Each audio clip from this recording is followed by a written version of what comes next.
एक गांव में एक व्यक्ति अपने अतीत के बारे में सोचता रहता था। वो व्यक्ति हमेशा अपने बीते हुए कल के बारे में सोच सोचकर परेशान रहता था।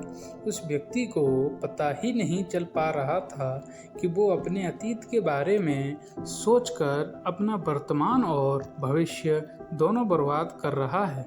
वो व्यक्ति सुबह शाम प्रत्येक दिन अपने बीते हुए कल के बारे में सोचता रहता था और अपनी किस्मत को कोसता रहता था।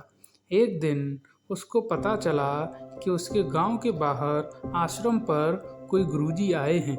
वो तुरंत ही उन गुरुजी के पास पहुंचा और कहने लगा, गुरुजी, मैं अपने बीते हुए कल के बारे में सोच सोचकर बहुत परेशान रहता हूँ। गुरुजी, कृपा करके मुझे कोई रास्ता बताएं कि मैं क्या करूं। गुरुजी ने उस व्यक्ति की पूरी बात सुनी और फिर बोले, तुम अतीत के बारे में व्यर्थ ही सोचते हो, क्योंकि अतीत में जो हो चुका है उसमें हम या तुम या कोई और व्यक्ति उसमें कोई बदलाव नहीं कर सकता। तुम सिर्फ अतीत के बारे में सोच सोचकर अपना समय नष्ट करते हो। तुम्हें अतीत से कुछ सीख कर आगे बढ़ना चाहिए। अगर अतीत के बारे में ही सोचते रहोगे तो तुम्हारा वर्तमान और भविष्य दोनों समाप्त हो जाएंगे।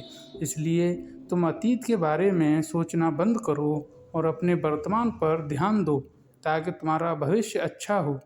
वो व्यक्ति गुरुजी की बात को समझ चुका था। उसने अतीत के बारे में सोचना बंद कर दिया और अपने वर्तमान जीवन पर ध्यान देने लगा।